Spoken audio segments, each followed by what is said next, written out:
안녕하세요. 언어치료사 이상은입니다. 오늘은 실어증에 대해서 한번 이야기를 해볼까 합니다.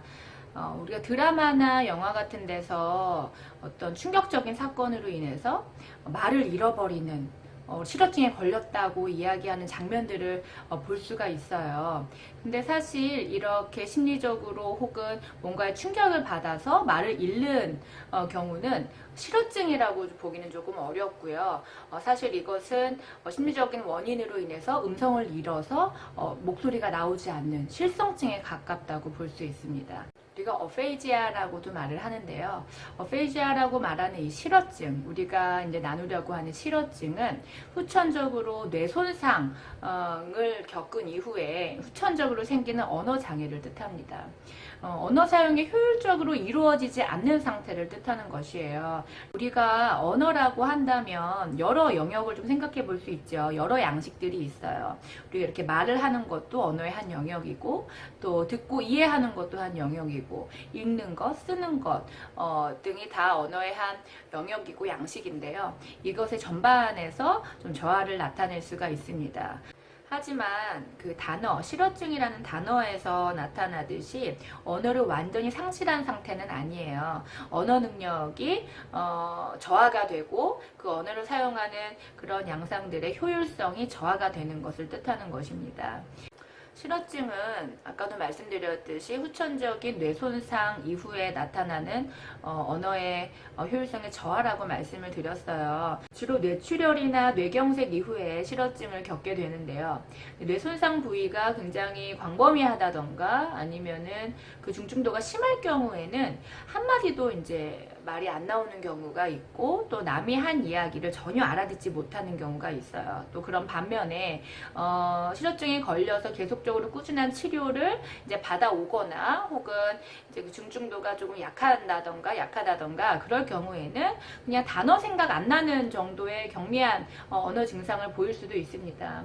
실어증의 종류는 꽤 다양하기도 하고, 또 같은 실어증의 종류를 겪고 있다고 할지라도 환자분의 특성에 따라서 혹은 중증도에 따라서 그 보여지는 양상이 굉장히 달라요. 그렇기 때문에 환자 맞춤으로 치료가 진행되어야 되는 부분이 있고, 치료 방법도 역시 매우 다양하기 때문에 이 영상에서 그것을 모두 다룰 수는 없어요. 그러나 가정에서 어떻게 하면 실어증 환자에게 더 좀 적합하고 효율적으로 언어 자극을 주면 좋은지에 대해서 기본적이고 일반적인 방법들을 함께 나눠볼까 합니다.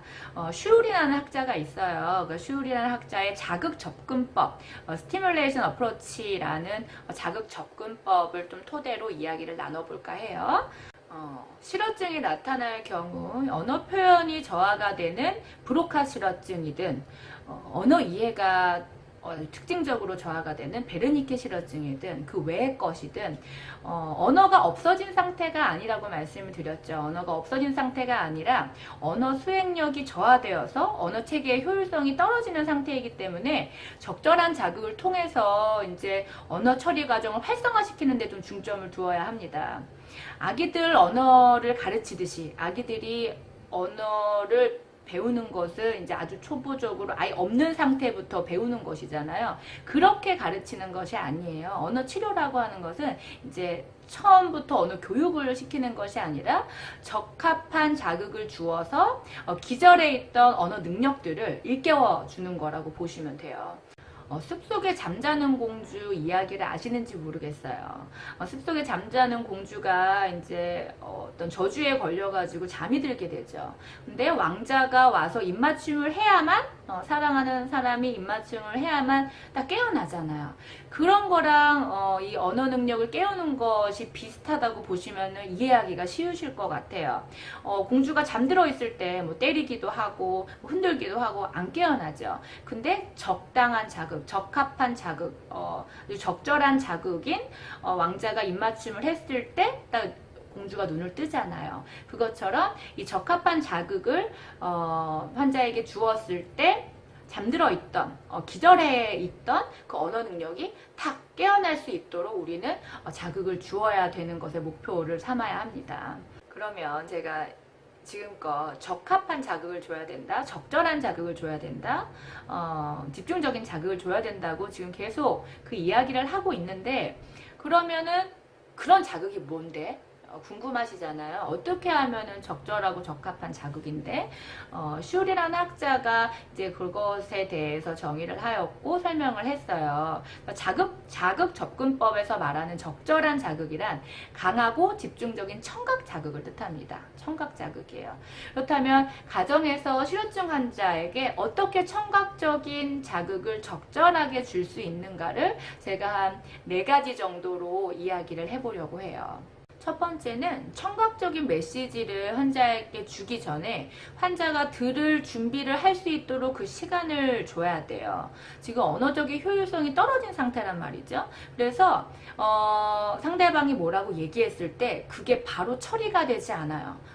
저희는 보통 사람들은 동시적으로 처리가 돼서 얘기를 들으면 바로 그것에 대해서 반응적으로 이제 이야기를 할 수가 있지만 실효증 환자는 좀 다릅니다. 그렇기 때문에 이해하는 데까지 걸리는 시간이 있어요. 그리고 준비가 되어야 돼요. 그러니까 우리가 운전을 하기 전에 그 차가 준비를 하듯이 시동을 걸고 준비를 하듯이 그렇게 시동을 걸 수 있게끔 시간을 조금 주어야 돼요.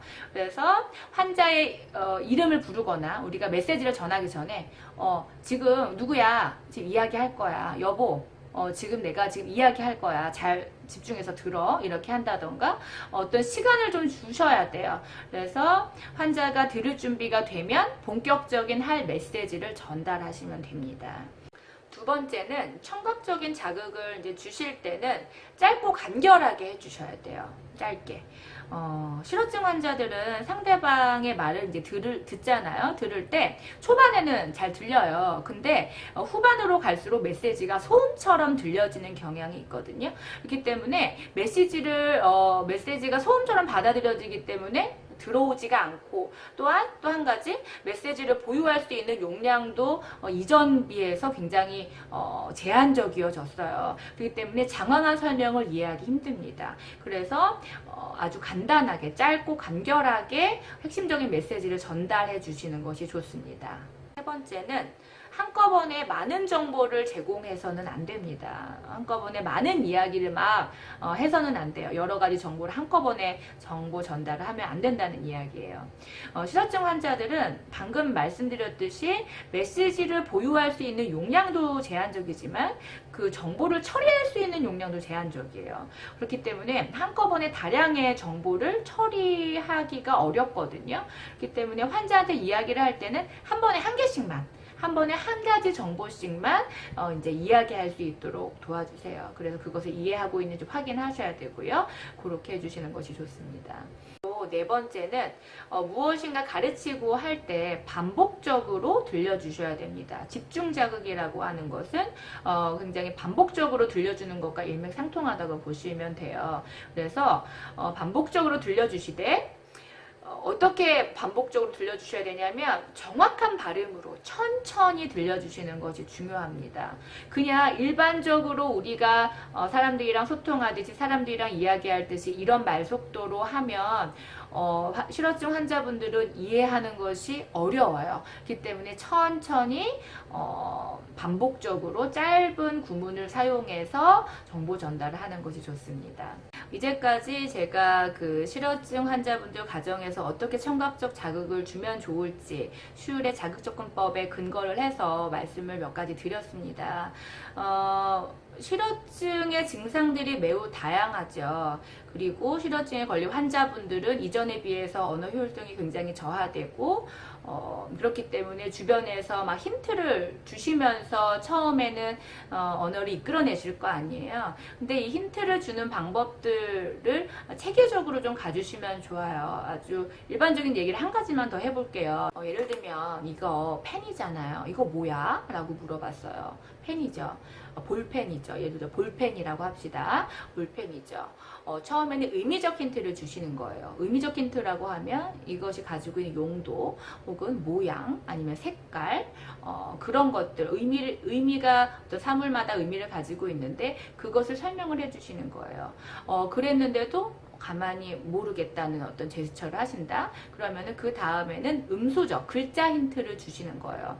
아, 이거 비읍으로 시작해. 비읍으로 시작해. 이것을 이제 써서 보여주시면 더 이제 생각이 잘 나실 수도 있어요. 그래서 이거 비읍으로 했는데 잘 그래도 생각을 못 하신다. 그러면은 또 아래 볼까지 써주시는 거예요. 볼 뭐였지? 했는데 이미 볼펜이라는 단어를 환자분이 알고 계시던 단어일 거 아니에요. 그러니까 볼을 들으면 펜이 자동적으로 나올 가능성이 있어요. 그래서 되는 것부터 이제 시작을 하시는 거예요. 볼펜, 볼 했으면 펜이 만약에 나왔다. 근데 안 나올 경우에는 이거 볼펜이잖아. 한번 들려주고 따라 말하게끔 해주시고 거기서 이제 조금씩 힌트를 줄여 나가셔야 되겠죠. 그런 식으로 이제 이거 뭐야? 했을 때 볼펜 이렇게 이야기할 수 있는 정도까지 되어야 됩니다. 그것이 된다면 또 그 이상을 바라봐야 될 것이고, 네, 그래서 이제까지 기본적인 실어증 치료를 집에서 아주 간단하게 자극을 줄 수 있는 방법들에 대해서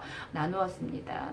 실어증이 나타나고 나서 초기 6개월간은 정말 집중적이고 효율적인 치료가 필수적이에요. 정말 필수예요. 그러려면 치료실에서 하는 거 외에 가정에서도 열심히 도와주셔야겠죠. 그래서 반복적이고 집중적인 자극을 주시는 것을 기억하셔서 열심히 다하시기 바랍니다. 감사합니다.